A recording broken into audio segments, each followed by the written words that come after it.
Hi there, Tavani. Good evening, good night, wherever you are. We are in nighttime in South Africa, so I'm not sure where you are.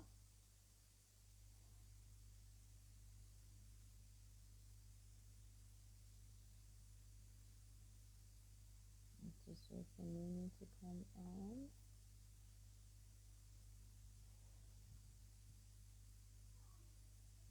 It is rather cold.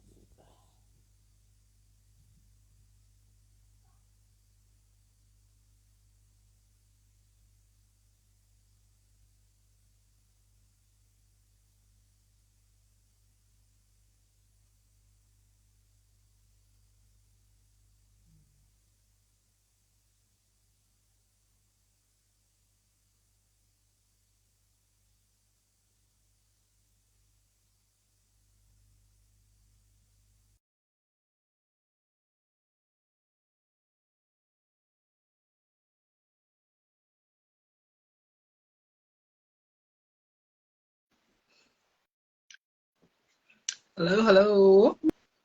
Mama, mama, njani? Ngiyaphila njani? Hayi, siyaphila. Iyo igodolini. Yeah. Hey, this last month of winter. Hey. Not the one. This is the last month of winter is not the one. Muzwakala kahle? Sure. Yeah. Now I can. The temperatures just suddenly dropped. Like, I don't understand. Yeah. It's the But throwback good, like, snow. final stretch. Hopefully.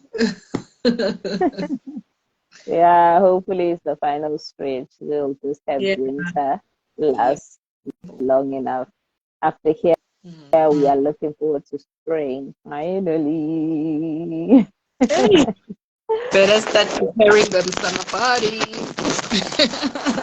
Ow! Only now. Winter weight just creeps up on you. You keep eating and eating and eating, and then before you know it, clothes can't fit, and you're like, "Oh my god, to spring." Then you notice, oh, spring is here.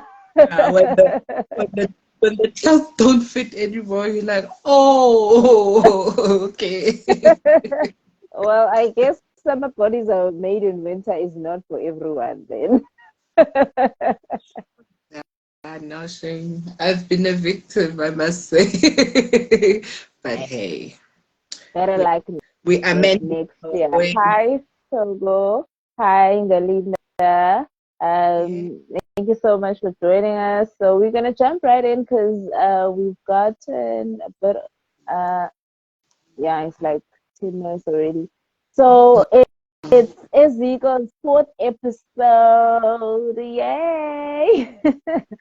So twice a month we come on and have these conversations that are inspired by by our culture, where we come on and have conversations around family matters and relationship matters.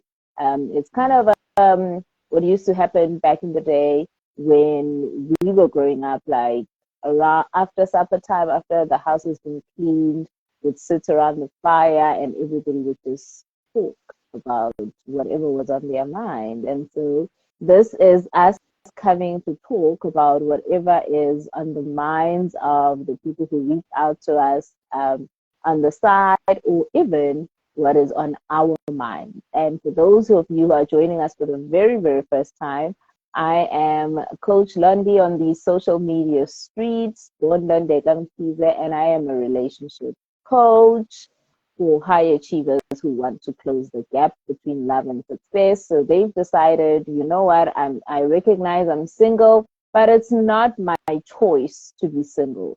I know I'm not desperate to be in a relationship, but I really do want to be in one. I just have these little barriers, and I do not want to make a mistake or waste my time or be in a relationship that's going to add stress to my life.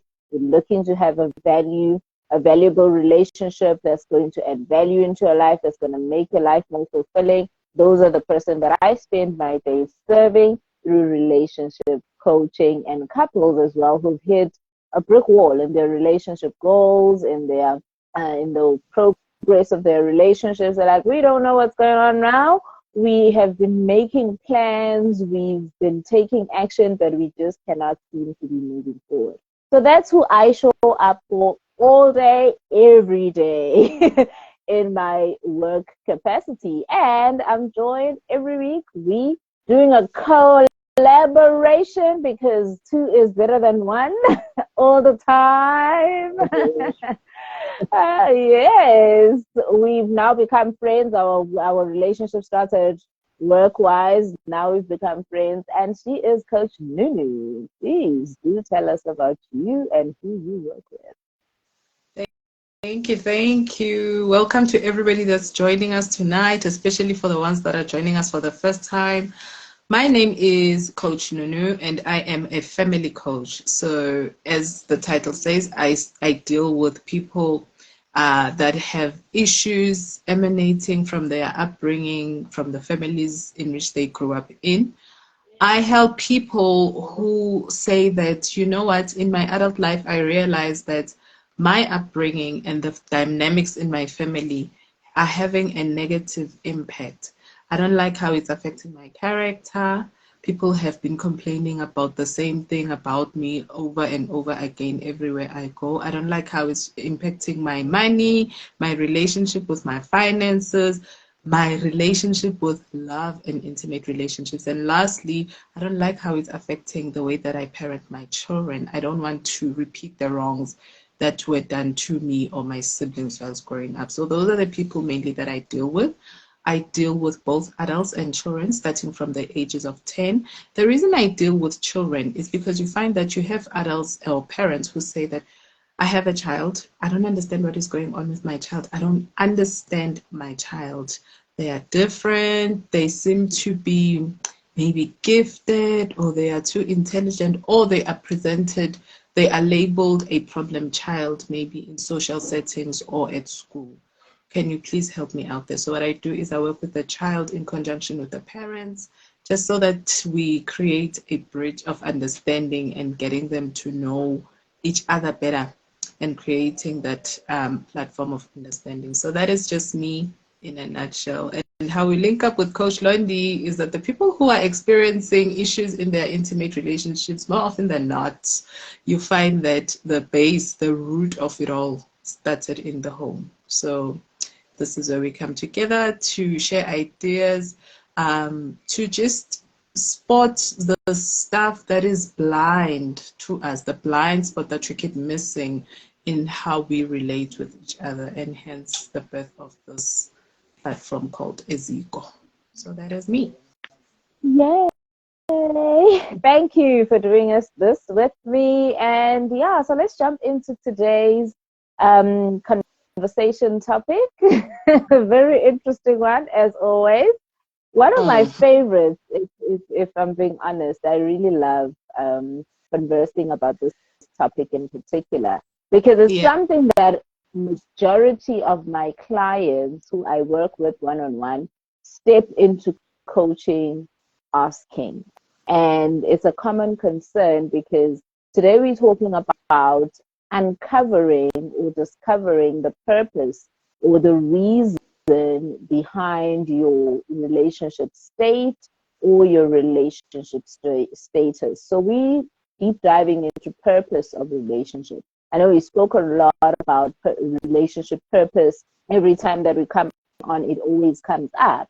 And a lot of people resonate with the concept of relationship purpose, but very few know what it really means and also how to go about discovering it for yourself. So I'm going to give you a scenario, and that is like almost every client that I work with long term comes into it always comes up either in the initial call or somewhere along the line, but it always comes up where they come in and they're like, I don't know why this is happening or why this is not happening in my relationship or in my love life.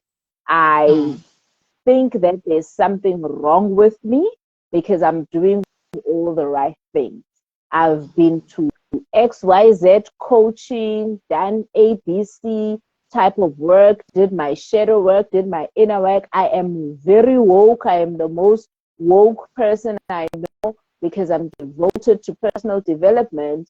But when it comes to my relationships and my love life, I am just pure unlucky in love.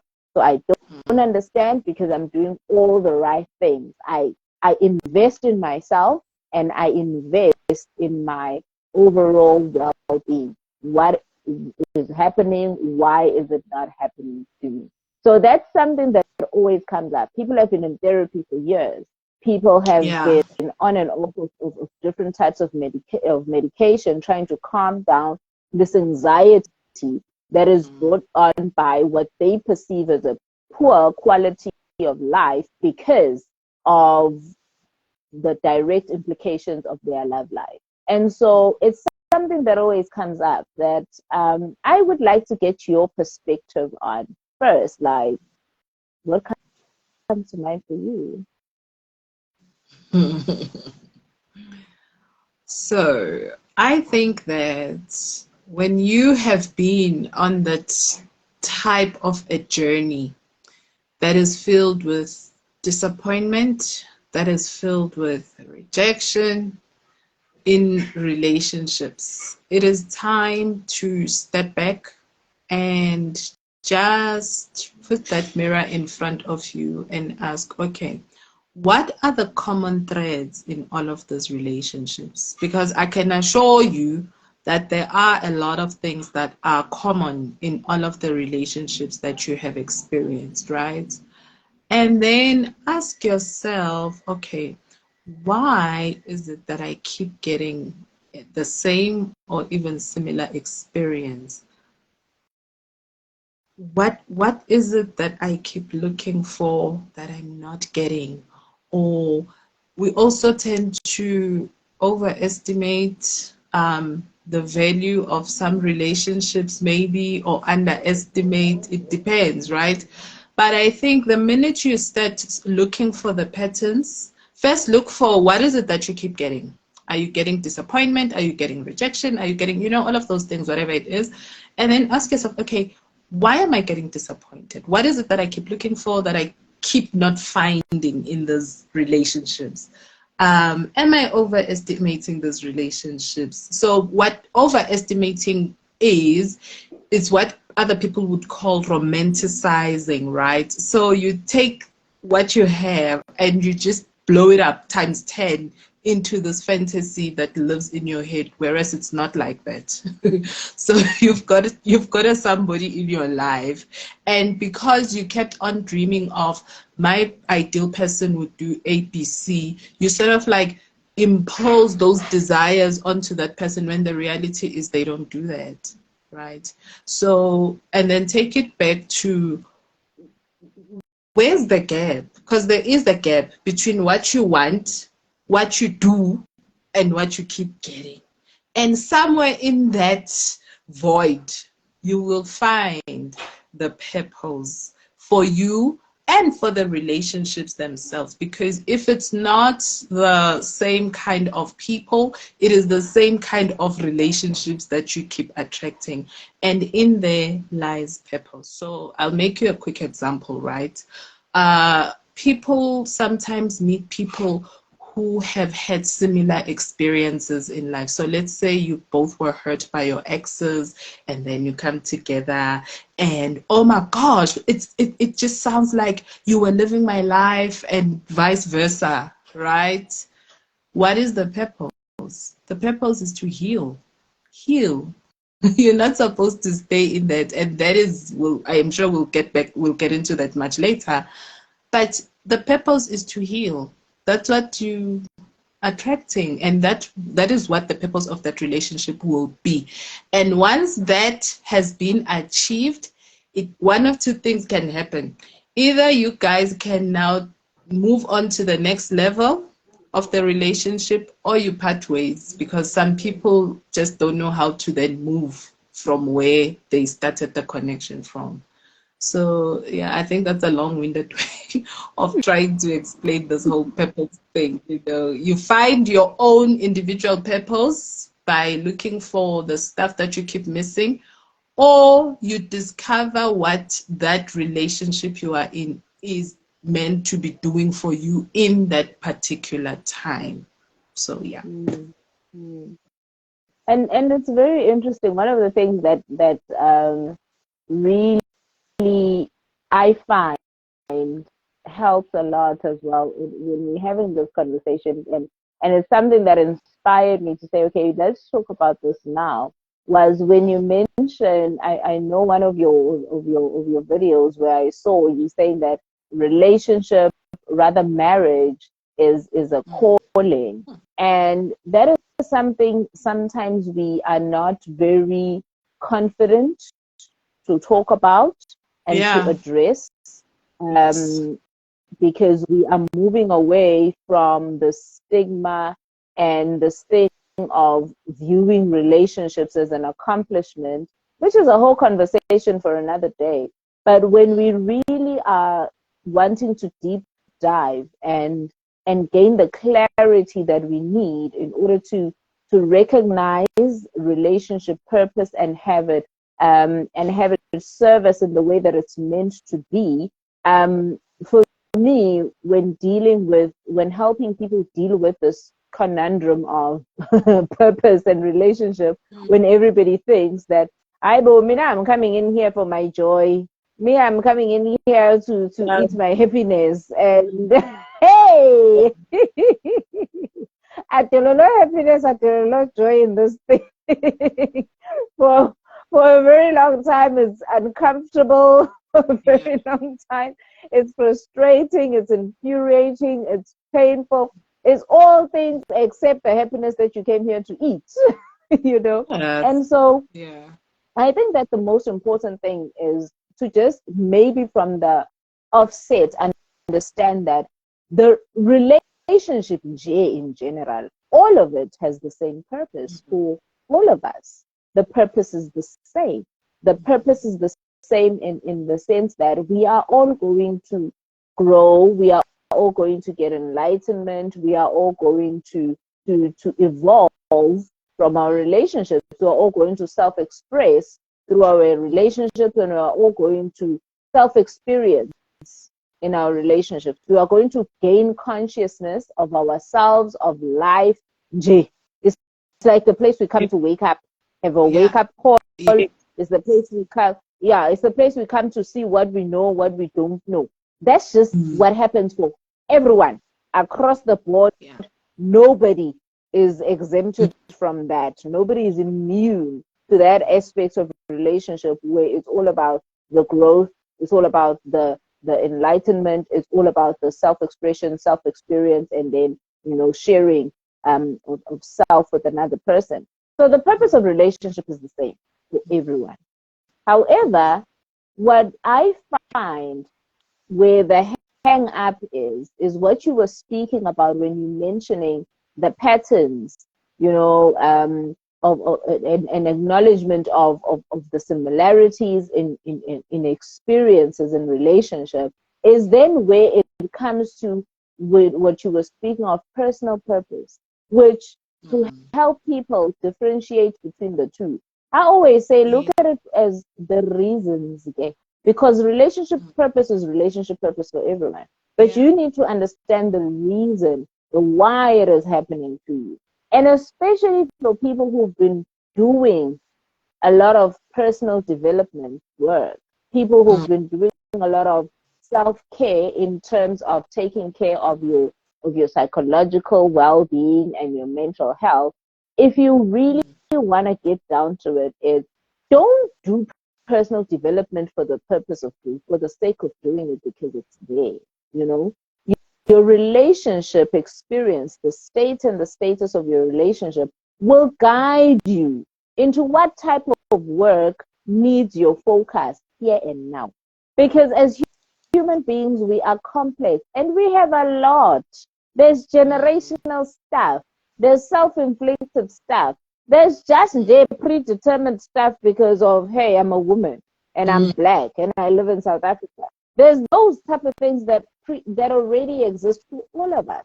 But if you don't know what is relevant to you, so the purpose of the status and the state of your relationship is to show you what needs your attention here and now in terms of your growth and your development and your advancement in life.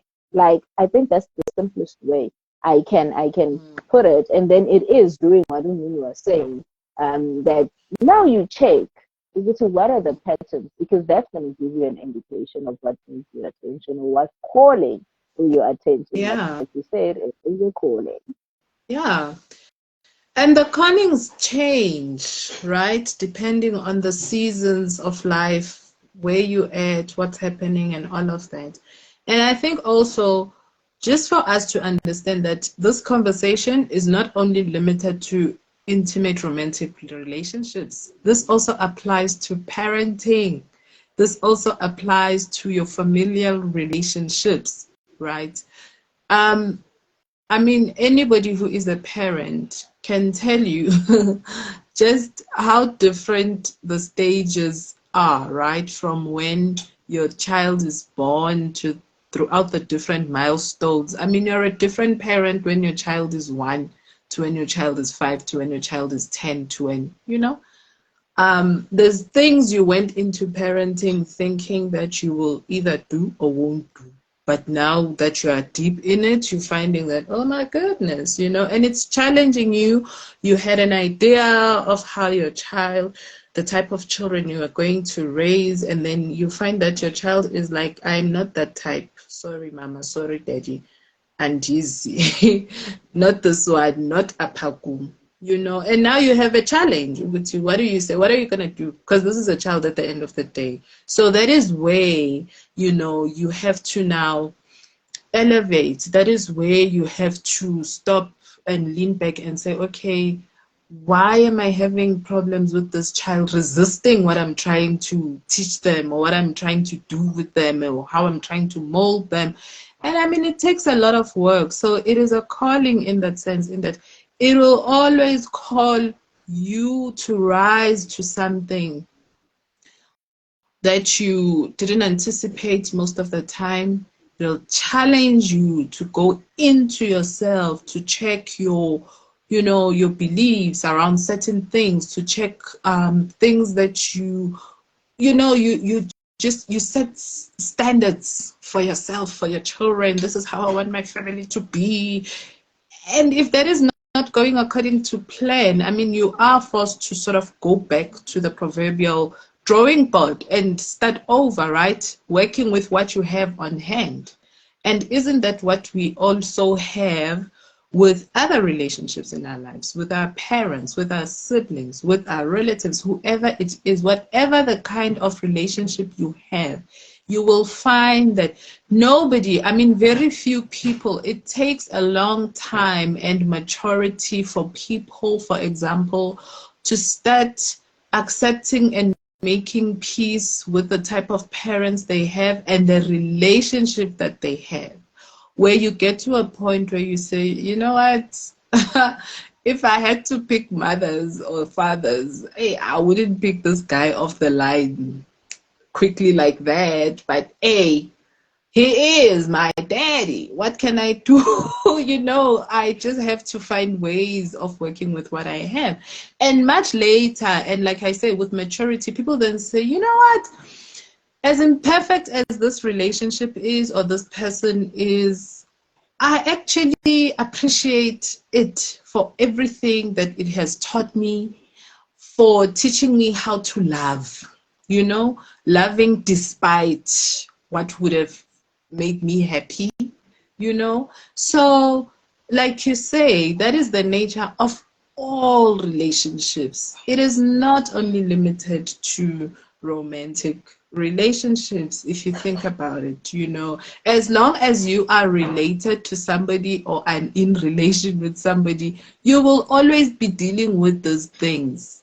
Always, that is why you have people that come to see us, people who come to us, because whatever relationship is not giving them joy and that is having the biggest impact is the one that is calling them to the highest levels and versions of who they can be as a human being. You know, the more challenging it is, hey, and I'm I'm very careful to say this, but it is true. The more challenging it is, the better it is in terms of your growth prospects, in terms of your personal development, you know, because yeah, you will have the most growth out of your most challenging relationship, and most especially with the people that you can't dispose of.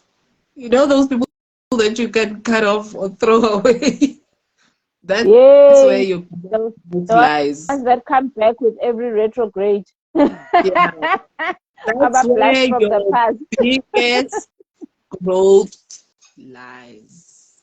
Because this person just has the ability to keep unearthing new ghosts that you didn't know existed in you, Yabona, or challenging your beliefs, challenging stuff. Yeah, it's just how the nature of relationships are. Whether Hmm. it's your children, whether it's your parents, whether it's your relatives, even if you grew up orphaned or without parents, the family that you found yourself in, whether it's extended family or whatever, trust you me, if that relationship, there's parts of it that rubs you up the wrong way, they were there for a reason, for your growth, and that's just uh, fortunately, unfortunately, the nature of relationships. And I always say this to you, you'll know this. I always say love is a scam. Why do I say that? Love is a scam because it is a gateway. Like you said, people get into relationships looking for love and joy and peace and contentment and excitement and all. Listen, you do get that, ne? But in very small doses as compared to the other stuff that is unpleasant. But you find yourself knee deep up to here in situations. Why? Because love was the thing that drew you in. So hence, Mina, I say love is a scam because it always lures us into these relationships and situations. And once you're party inside, you're like, "Hi, guys, this is not what I came here for. What is happening?" But because there's the love there that is present, I care. You deal. What do? You deal. Hey, girl, we stay for the laugh. But also, what I find very interesting as well, which sometimes makes it challenging for people to get the clarity that they are after or that they desire when it comes to understanding and uncovering the purpose, their own personal purpose and reason behind their relationship state and status so that they can do the relevant healing, the relevant awakening is the fact that people don't understand, and I've seen this with my clients who come in with this concern, that they don't understand the difference between acknowledging a, a relational trauma, an emotional trauma, a psychological trauma, to actually processing an emotional trauma. And so there's this belief or this notion that just because I've been speaking to my therapist about it, or I've been talking about my trauma, I've processed it, I've dealt with it. And it becomes like this thing of, oh, but I've been doing all this work. What have you been doing? The work of what exactly have you been doing? Because the frustration comes when you acknowledge that I've done so much. I'm devoted. I'm investing in myself. I'm devoted to my well-being. I'm doing all this inner work, but none of it is giving me the results that I want. So the also is that need, and very important that you acknowledge the difference or you understand the difference between processing your emotional trauma versus purely just expressing your trauma, because talking about something isn't fully processing it. acknowledging it isn't fully processing it. You need to do the work of processing it so that you can transmute that trauma into the wisdom that it carries, so that you can unearth the gold and the nuggets and the goodness that it comes wrapped in this stressful, disastrous, catastrophic, or devastating event. And if that goes unchecked, then that is where we come at the risk of where you feel like I don't understand why my efforts are not giving me the results that they're supposed to. And then another thing is, especially when it comes to relationships and relating in relationships and understanding your own personal purpose and what it's meant your and how your relationship is meant to serve you is in you being able to ground yourself in doing the work of processing, not just acknowledging what you've been through. Okay, so who says we've lost each other. Please request again if you can still hear me. Request to join again.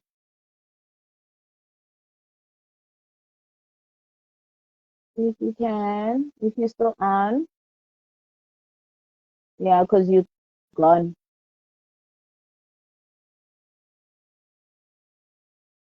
Let's see if we can get it back.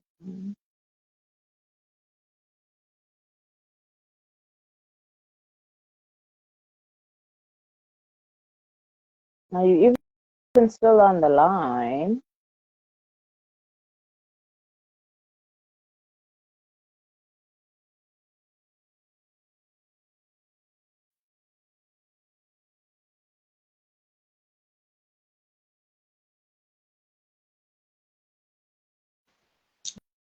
Yes, I'm back. I don't know where we were. Okay, carry on. I think you were saying this is what you find with people who come to see you. I think where there's a confusion between personal purpose and the relationships purpose, something along those lines. But it's okay, carry on. I'll catch on. Oh, okay. So I was going through that there's also this misunderstanding of the difference between it when I'm expressing my trauma, my emotional trauma, because when we're looking at the healing that needs to happen is that emotional trauma that we pick up from our past relationships. And when that goes unprocessed, that's the stuff that creates these blockages in us not being able to then create the love experience and the relationship that we want moving forward. So with the people that I work with that come to me who've been doing all this work, who've been investing in themselves and in their well-being, I find that one of the things is they don't understand the difference between processing a trauma and just expressing a trauma. Because coming Yeah. to Ununu and you and I having a conversation about it doesn't mean I've processed. It means Oh I've no. acknowledged, it means I've Yeah. expressed, but it's not processing. So those are also one of the things. That's also one of the key things that creates that lack of clarity on a person understanding and being able to uncover and discover the purpose of the relationship and then being able to understand and allow the relationship to serve in the healing in the way that it's supposed to. And I think a practical example of what you're talking about when Coach Londi is, let's say for an example, somebody has a difficult relationship with a parent. It can be a mom, it can be a father. Ne? You so an example of somebody expressing is somebody saying, I have a difficult relationship with my mom. Why? Oh no, my mom just I'm not her favorite child, for whatever reason, she treats me differently. And the person just states their story. That is you expressing. You are telling us, you are talking about what happens between you and your mom or your dad, right? And that is what we call a dynamic, a family, a relationship dynamic between you and your parent. When it comes to processing that, because nobody can have that kind of abnormal relationship with the person who gave birth to them and be okay. Okay, it is bound to have an impact and an effect on how you relate to other people, right? So when you start saying, because of how my mother treats me and how my dad overlooks me and always chooses my siblings, I never expect to be picked. I never expect to be put first in relationships. Okay. Or somebody would then say, I put up with a cheating partner. And you're like, but why? Is that what you want? You're like, I'm used to it. Do you see where it comes from now? It comes from you being conditioned to get used to not being picked. So you feel like I'm not worthy anyway of having somebody solely pick me to be theirs, and me not feeling like I have a right to ask that person to belong to just me. And this is now in what? In a romantic relationship. People will think that the two are completely unrelated, because here we are talking about a parent-child relationship, and we are talking about somebody who is now involved in an adult romantic relationship. But you see that the dynamic that emanates from the parent-child relationship has an effect on how they view themselves, even when it comes to relationships that are not similar to the one that they have, which is actually the root of the trauma and the blockages they may be experiencing in romantic relationships. So this is when people will come to see either you or me and say that, hey man, no, I'm not so sure where I'm getting it wrong, but why am I okay? Why up to now have I been tolerating being cheated on, even when I don't want that experience for myself? You see, and that is when we start unpacking that and taking it back to how it started and how you came to the point of accepting, just accepting that, this is what happens. When we start that process of unpacking, that is when we are now processing that trauma. It's like peeling the layers of an onion and just getting to the root, because you come in thinking it's one thing, and then the deeper we go, you find that, oh my gosh, there's more, there's more, there's more, there's more, there's more, there's more. So the processing of it is unlearning the things that you have had to believe and have had to do as a matter of survival, and sometimes out of situations that were not of your doing, you see. So I think in terms of practical examples, that's the best way I can put it, in that you telling someone about what you went through or are still going through is you expressing. And that is at the surface level, that is the top part of your experience, right? But there's still another part where you are not even able to see how this has had such a huge impact in your overall life, because something as traumatic on a fundamental relationship like that is bound to affect all spheres of your life, believe it or not. So yeah. Definitely.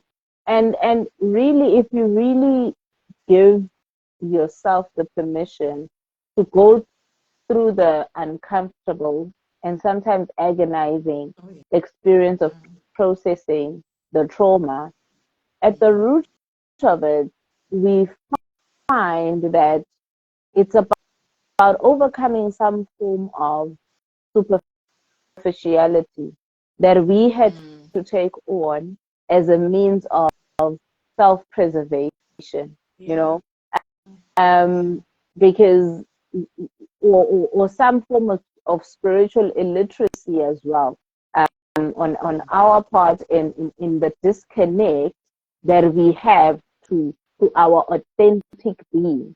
Again, things brought on mostly by conditioning and circumstances and events that were all just responses that were designed to keep us safe. Because more than anything, we just want to feel safe.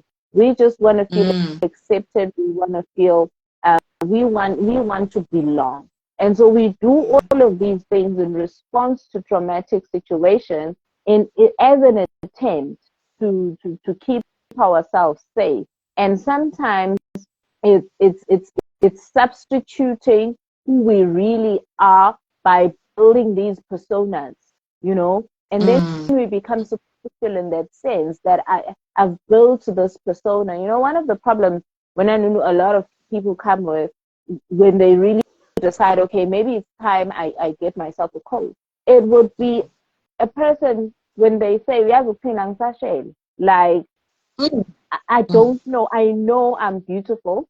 I know I'm attractive. I'm taking care of myself, but I don't understand why I'm not even getting a high CC. Nobody's asking for my number. Nobody's asking me out. I don't understand.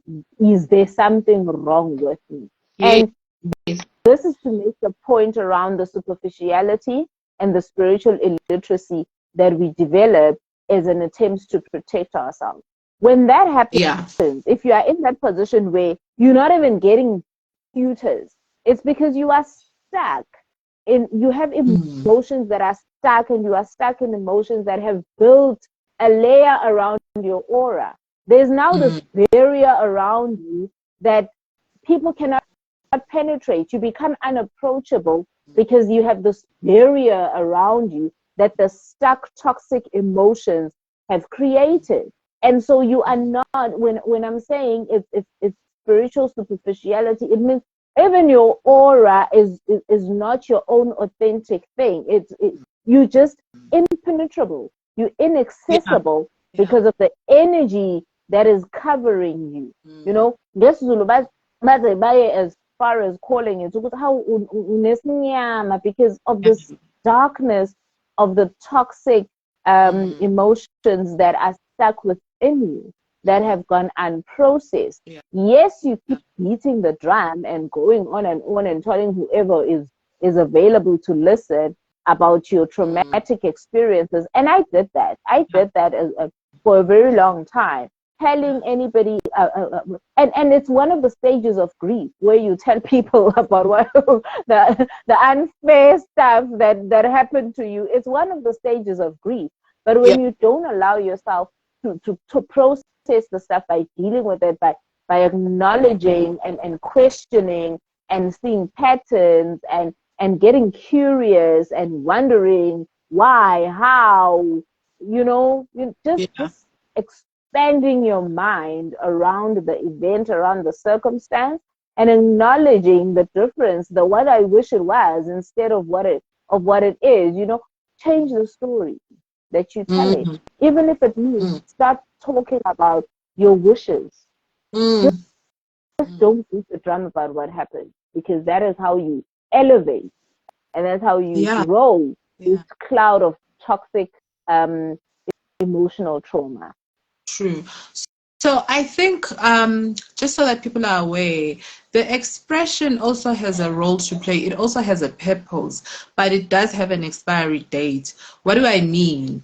Of course, let's just make a practical example.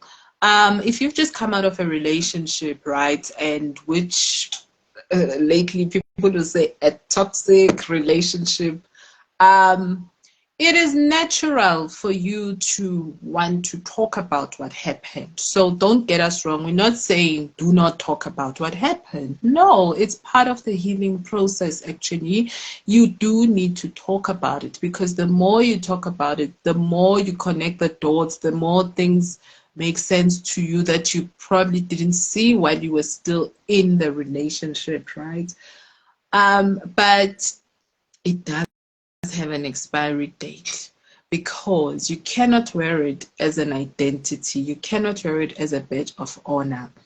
you know, the minute where you get to a stage where people are just having a conversation and people can sort of predict and roll their eyes, oh, there she goes again. She'll start talking about her ex. She'll start trash talking her ex. It's been 2 years. You know, they can sort of recite your story. And then now when you actually get bored of your story, okay, it's done its job, it's done its work. Now, now that is a clue to say you need to drop down, drop deeper into your heart. What do we mean? Acknowledge, like you were saying, acknowledge over and above what he, she did to you or what they keep doing to you. Ask now, get to the roots, you know, those very uncomfortable places. You are now getting to that part of the wound where you actually have to squeeze and drain out the pus because you want to heal. You want to heal, because if you don't do that, if you don't go into that depth and squeeze, you know, when the pus is no longer just coming out on its own. So the expression part is the pus coming out on its own. It doesn't need help. It just happens on its own. But then there comes a time where you have to now go, you know, touch this thing and squeeze it. And that is where you and I come in. That is when people come to us, because they're like, I realize that if I don't do the squeezing, it'll never heal. It will continue being a recurring sore. I will continue walking around with an infected wound. And this wound, by virtue of it possessing infections, remember, a wound, Pella, that's not supposed to be a permanent state. A wound is supposed to be temporary and it must heal. But the longer you leave it unattended, what does it do? It'll attract flies, guys. You know, like, you know, when you have a wound, even if you have a bandage over it, no matter how thick the layers are, the fact that it's oozing and it's there, it'll attract stuff that is unwanted. And so the same happens with us and the emotional wounds that we suffer from. So at some point, we have to stop waiting for the pus to come out on its own and get down there and squeeze. And the squeezing is very painful. It's very uncomfortable, because now you also get to the parts where you're like, okay, but what was my role in me getting hurt? And that's not a nice place to be at. But until you get to those areas, it'll never go away. You will keep attracting the flies. You will keep attracting all sorts of things, you know. So emotional wounds, just every time you think of emotional wounds, think of physical wounds, wounds of the flesh. Because, I mean, if a wound of the flesh can get so septic that people have to be amputated, the same does happen inside of us emotionally, you know. Some people have areas on their bodies where they were hurt, and you become so numb in that area. That's because blood doesn't circulate there anymore. Yeah, but so the longer you leave your emotional wounds unattended as well, the same happens. There's no more circulation, and circulation is life. Blood is life, right? So it means that if there are areas in your heart space and in your psyche, in your mind, in your soul, that have now become numb simply because blood no longer flows, that because you were hurt so much that you stop feeling, I don't love anymore, I've been hurt too many times. It was never meant to be that way. You have got to heal. You really, really, and sometimes healing, and the real healing is the part where you are an active participant in your healing, even if the wound wasn't necessarily inflicted by yourself alone, right? But because the wound exists in you, in your heart, in your spirit, you have got to be an active and willing participant to heal this wound, because you want to live, you want to be truly alive, and you want to have authentic, joyful experiences in relationships, despite what has happened to you previously. And everybody deserves that. I don't care what you've been through.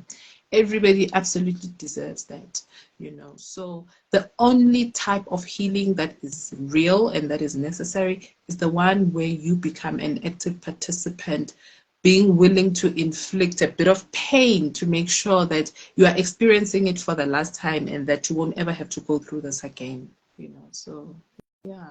And sometimes that active participation, a lot of times, when it comes to relationship, a lot of times that active participation is you exposing yourself Oh.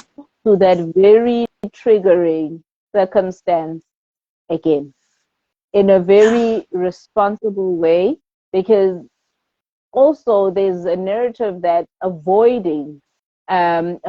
avoiding your triggers or avoiding the circumstances that bring you pain or that traumatize you is a way of healing.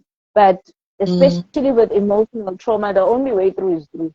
So the Yeah. longer you avoid being in relationship as an attempt to heal your relational trauma, it just doesn't work. A lot of relationship trauma, majority of relationship trauma is healed within a relationship. Staying away and staying out of relationships isn't going to help you Yeah. heal. It's going to help you Oh no. avoid. It's going to help you avoid the physical experience of it, but it keeps it very much alive in your psyche. So what that means is it's not an invitation for you to go throw yourself at the wolves, to openly make yourself victim of whatever trauma or abuse or whatever it is that is yours, that is your portion. It's not an invitation to do that. But when you do the work of processing, you understand what your need is, and it's you being able to go and enter into relationships where you can get those needs met, where you can stand up to somebody who's violating your needs and say, no, this is not how things. That's you standing up to a person that's violating you. That becomes your form of healing. So you standing outside and deciding, I'm not going to play the game anymore, does not No. facilitate the processing. It does not facilitate the healing. You need to get in there and be able to, my coach often says, ask where you can get a yes. Ask where you can get a yes. So when you recognize, let's say for example, it's your emotional trauma is around betrayal, and you have this betrayal wound. Maybe it's even intergenerational. It's a Yes. generational wound of betrayal that keeps Yeah. opening you up to, no matter how much you do the work, you just keep attracting people who betray you. Either at work, in your personal relationship, doesn't matter. You are just a feast for betrayal. You not gonna leave your work and not go to work because people betray you.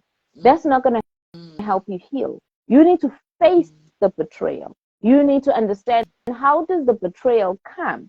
Because sometimes the betrayal comes because you neglect your own needs, and you outsource, and you want other people to take care of your needs and prioritize you and love you more than you love yourself, because you're self-betraying. And if you are self-betraying, other people are going to betray you. So maybe it's that thing to end this cycle of self-betrayal that's been a True. thing in your family forever, Oh, yeah. And so, but you need to go into a relationship where you will give instruction and tell a person, no, I will not do that for you because I'm doing this for me. No, I do not want you to do that for me because I'd rather do it for myself. That type of stuff, that's how you get to heal. That's where you get to tell a person, no, you are violating.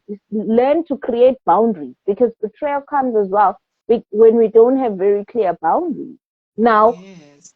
how and where are you going to create boundaries if you're sitting on the sidelines and saying, I'm not going to relationship anymore because it's too painful, I always get betrayed? Because Yeah. the process of creating boundaries needs you to be in a relationship.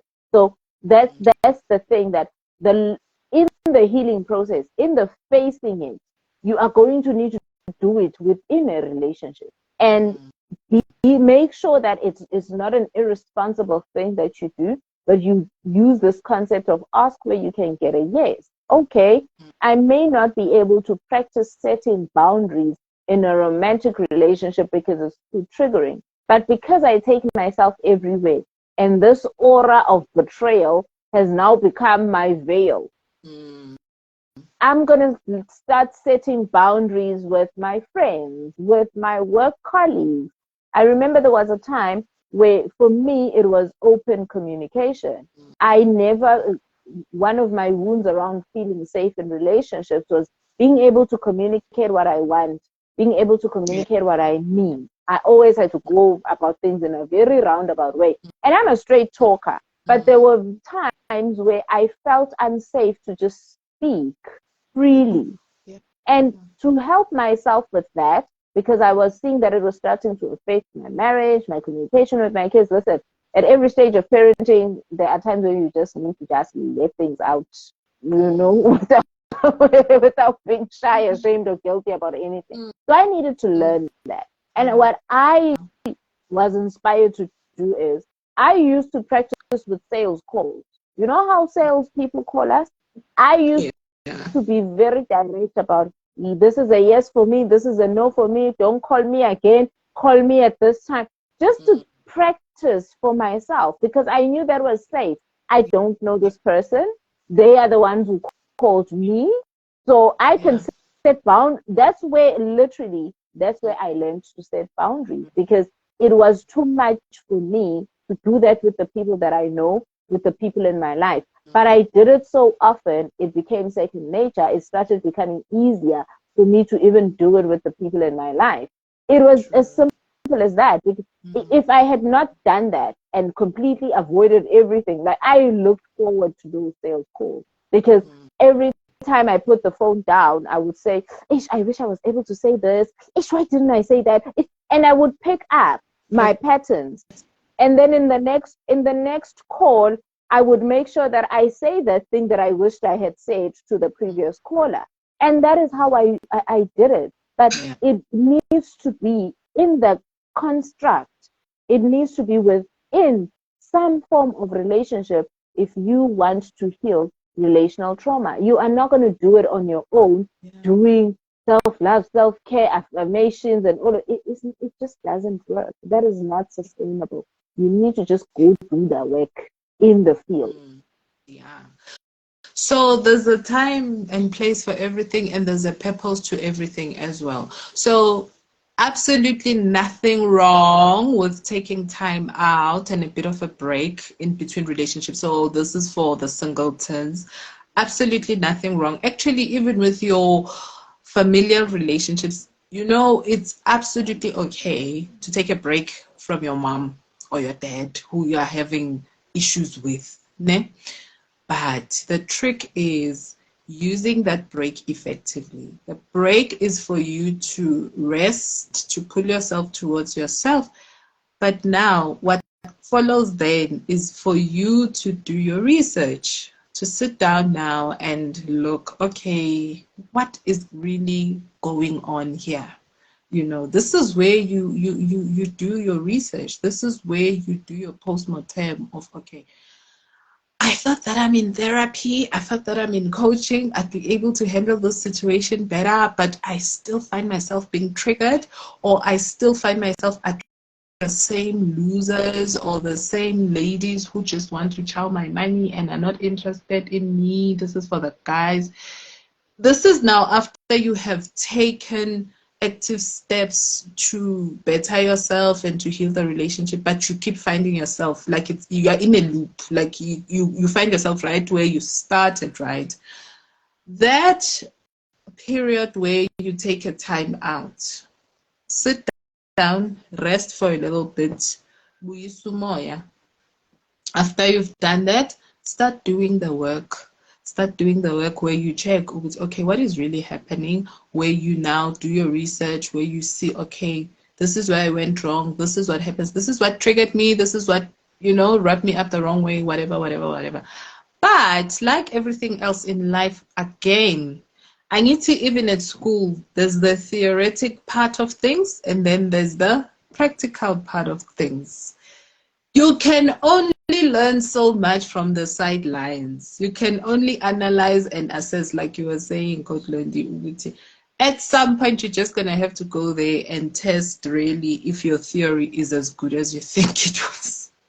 And that involves rekindling existing relationships. So in the case of family, in the case of children, whatever, that involves getting back into the dating scene again, with better knowledge and insights, right? Because you did use your break wisely, you did use your time, like you were thorough.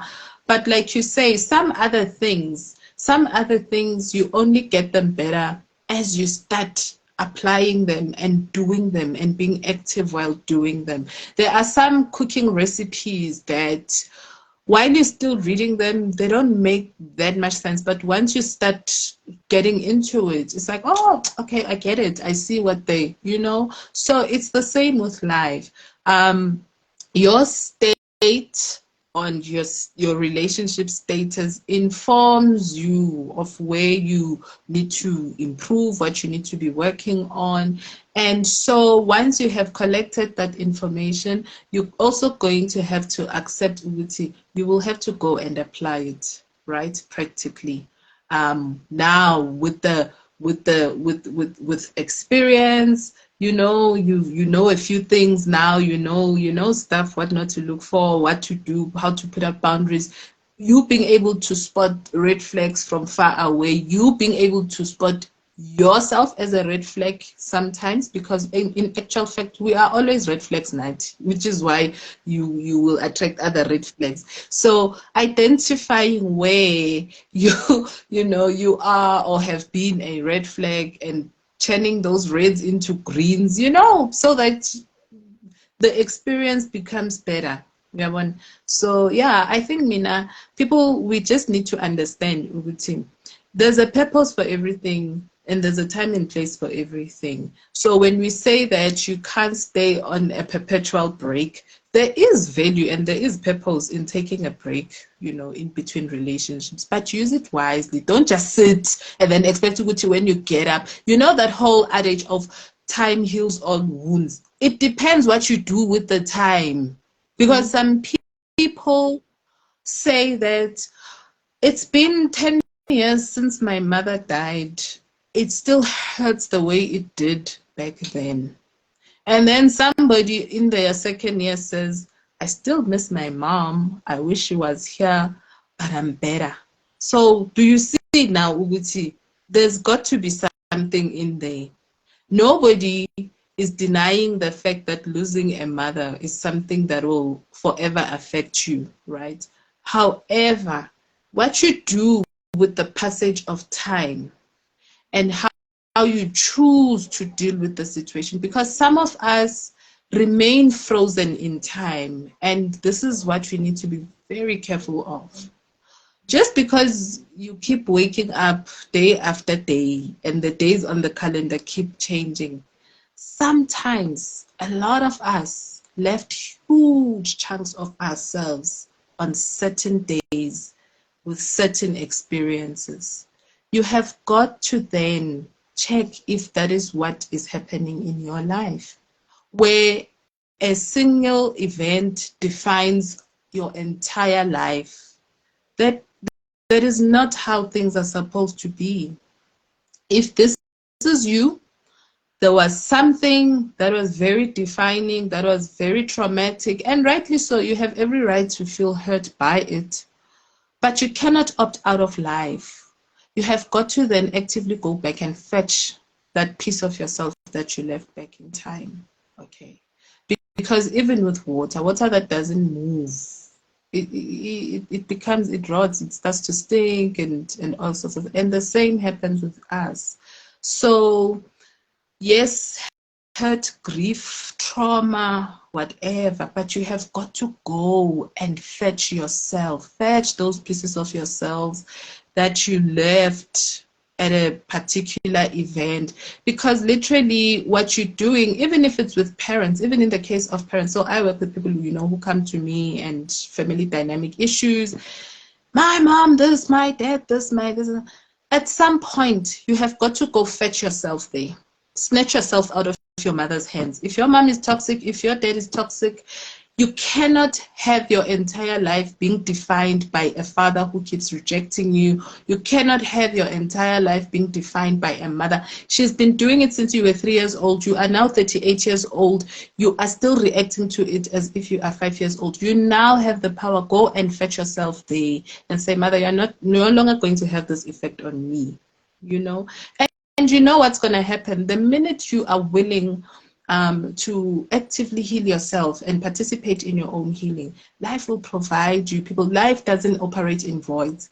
So if this is a mother who just refuses to give you the love that you feel you should be getting from, trust you me, the day you go fetch yourself, the universe will present you with so many mother figures that you won't even feel the space.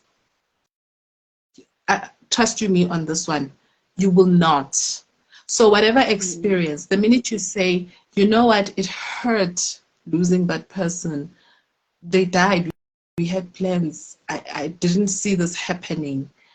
It hurts and I'll forever love them and whatever. But now I'm choosing to heal. I want to be fully present and I want to be fully alive. And you say, okay, hurt as I am, I'm willing to move forward. I want to feel alive and I want to love again. You will find the love that you are seeking. But you have got to want to heal first. You have got to want it first. Before it can happen, you have got to want it first. And then the relationship that was meant to come and restore your faith in love again and will come because you have opened up the space for it. So this is what we mean by saying, all relationships have purpose, and that you also have an individual purpose. Usually they go hand in hand or they walk side by side. But trust you me, the minute you say you make a decision, you start by making a decision that, okay, I'm tired of always being the single one, and not out of peer pressure. No, because you truly want a joyful relationship now. But because you feel like, oh, yasala, everybody has somebody and I don't know, because it's what you truly desire. You start making that decision and then you start working on those things that have been standing in the way of you experiencing that. Trust you me, stuff will start opening up and you will get to where you are headed. That's just how life works. On that note, what came to mind as you were speaking is, I think it's such an injustice for most of us that we were taught not to question things. How people in our era we're taught not to question. We're taught not to question things, and there's especially this notion of never ask why me. Like, I don't ask why me. If you're scared to ask why me, or you are uncomfortable where you are now to ask why me, then I ask why this. Why this status? Why this state of a relationship? And you will be amazed at what you're gonna uncover there. Just because you really need to ask why. Why is a very powerful question to ask. But yes, conditioning has said we shouldn't ask certain things, and you don't want to strip yourself of so many things that the shock kills you, because it will be a shock to your system to totally go against, like completely. So if it's going to be too much of a shock, then redirect the question, but the question why needs to be asked and answered. So if it can't be a why me, it can be a why this. Why is it so hard to get into a lasting, sustainable relationship? Why am I struggling with this type of relationship status? Why this state of why do my relationships all end up in such a state? Ask those questions, because that what you're doing there is soul searching. Because in the soul searching, you need to. We literally are here seeking answers so that we can remember. That's what we're doing. We remember by receiving answers and uncovering these things. And there is no other way except to ask the question. Exactly. sometimes the questions, and also remembering and being very conscious of the times that we're living in. Mm, The people that taught us, and it wasn't easy to ask a lot of questions mm, because they didn't have the freedom to go and implement the answers when they found them. So it was yeah. better to just not know, you Mm, know. But we have the luxury of freedom mm, in different aspects of the word. You know, when we get the answers, we are free to apply what we know, mm, because when we know better we can do better, but they didn't have the room to do as they please, and we do. So it may have been better and relevant back then to not ask certain questions and to not be curious about certain things, but it's not going to serve you in this day and age. This day and age, curiosity does not kill the cat. mm. Curiosity saves the cat. It's The time true. we are living in, curiosity will save you Mm, from suffering, from mm, bondage of all forms, mm. that we are now able to just free ourselves from, because we are living in that time True. of breaking free and experiencing the freedom. We're no longer in bondage on any level. So ask those questions. If you really are serious about uncovering your personal purpose, the personal role and function of your relationships, then ask the question, why is it like this? Mm. And I then you'll find mean, those they answers. say, yeah, they do say ask and you shall receive. And I think just linking it back to family. Asking those questions helps, ne? Look at the patterns. So we spoke about spotting patterns in your personal life. So the things that keep cropping up in your relationships individually, the types of relationships you keep attracting, right? The pattern of those relationships.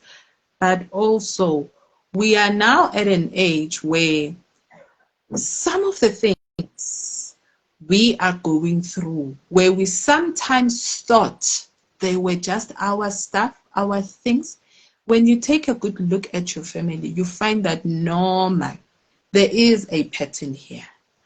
Why are all the women in my family in abusive marriages or relationships? These are women who are strong, who are doing well, but it has been a pattern in our family for women to find themselves in relationships or marriages that are very abusive in one way or another. It can be anything, guys. You will, if you take a good look, you will spot a pattern, you will find a pattern. And you will then find sometimes, now this is exactly the same hole you have been falling into. Right?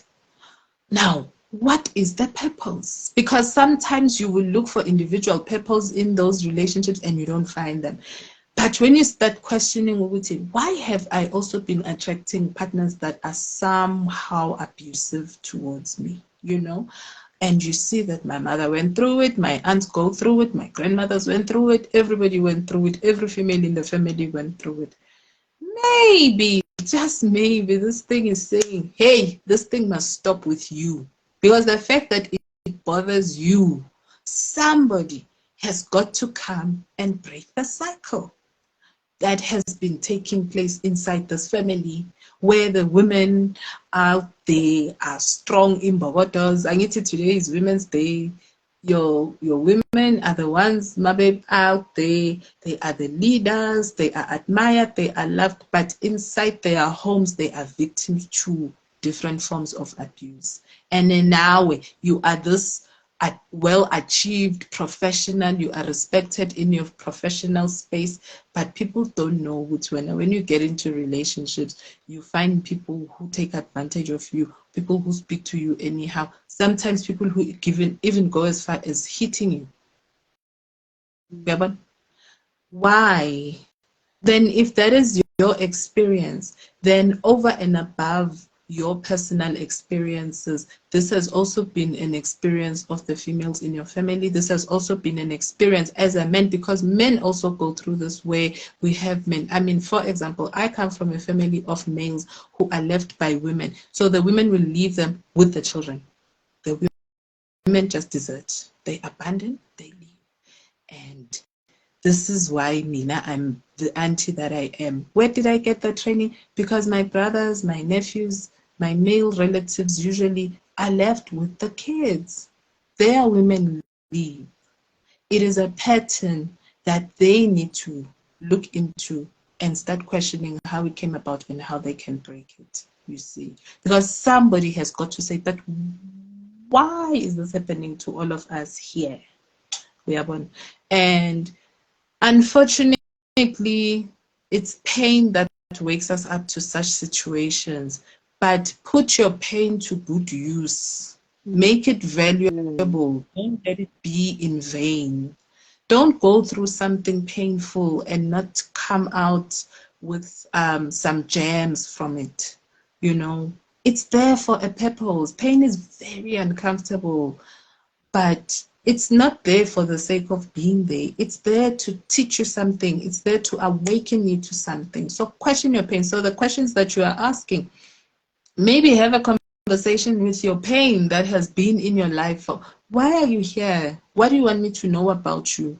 You know, loss, grief, abandonment. Why are you a constant companion in my life? Why are you in my family? I don't want my children to experience the sting and the pain of you because I know what you feel like. What are you here to teach me? I had to do that with depression. I suffered from depression for the longest time from when I was a child. I didn't understand what the heck was going on until the day I decided to stop succumbing to it and was like, why are you here? What do you want to teach me? And trust you me, depression no longer has the hold it used to have over my life. Do I get it? I don't even call it that anymore. I'll have my moments, but it doesn't debilitate me like it used to before because I had to get brave and face it and have a conversation with it to say, why are you here? And believe it or not, it had a huge purpose. It was a doorway to the biggest awakening in my life. It showed me when I was absent in my own life. And each time it comes around, I have to stop and say, where am I absent in my life? Now I no longer see it as an enemy. Now I no longer see it as this nyama that I used to have. Because vele it will be nyama. I mean, when you're depressed, you're vibrating very lowly and nje, you know, you're repelling stuff and people. It's no longer the nyama because each time it comes around, I'm like, oh, where am I being absent now in my life? So do the same for whatever that has been standing in your way to experience the joy of certain relationships in your life. Ask those questions. Maybe again, not why me. Why are you here?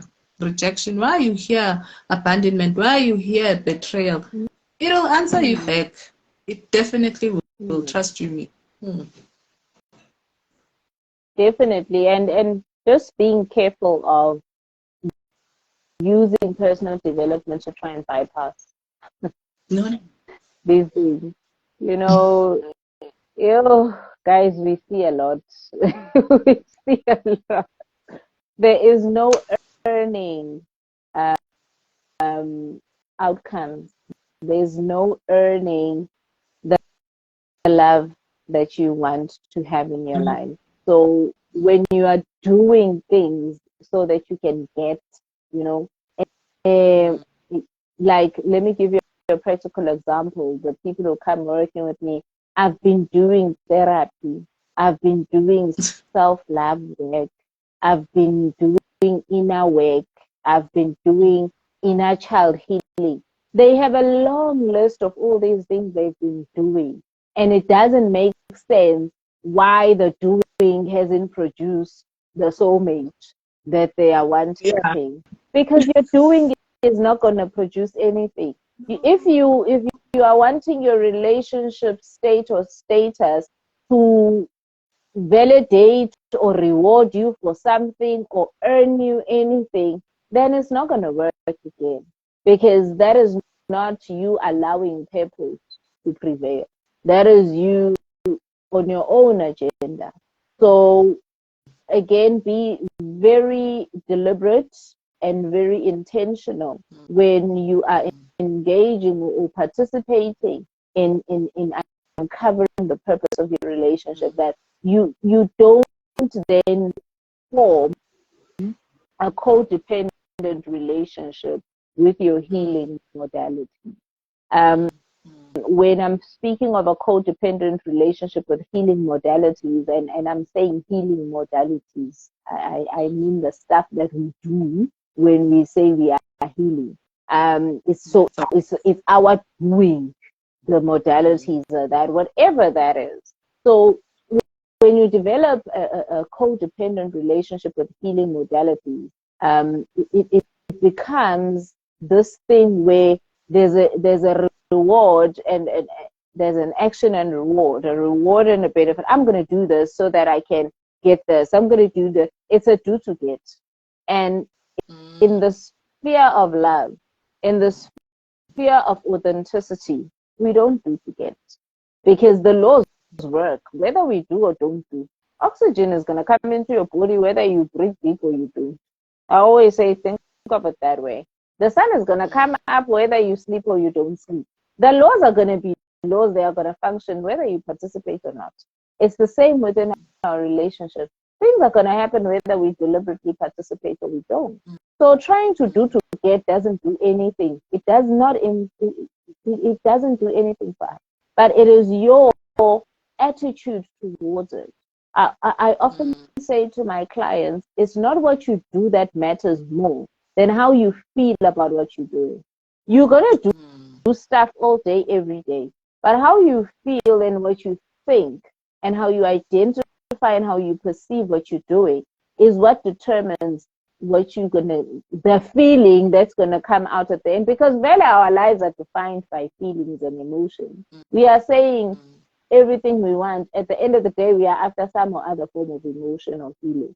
The sooner we accept that, the better. So that we don't put so much emphasis on our effort and we neglect the feeling aspect of it, which is, at the end of the day, that's all we are after. We are thinking the action is going to produce the feeling. And when we focus on just what it is that we want, we can find all these different places where we can actually have access to it. Like I was saying, and I'm going to say again, ask where you can get a yes. When I needed to learn boundaries, I practiced with salespeople. I don't answer sales calls anymore because now I don't have the time, I don't have the use for them. But back then I waited. It was exciting for me because I got that practice that I got.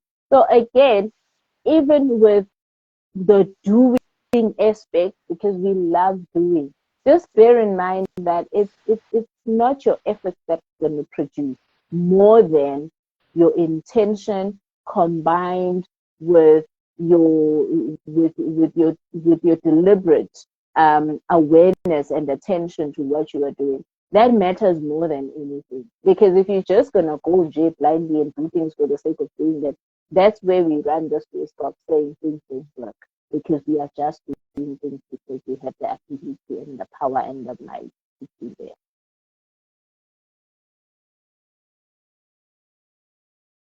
Okay, so I think we can call it a wrap.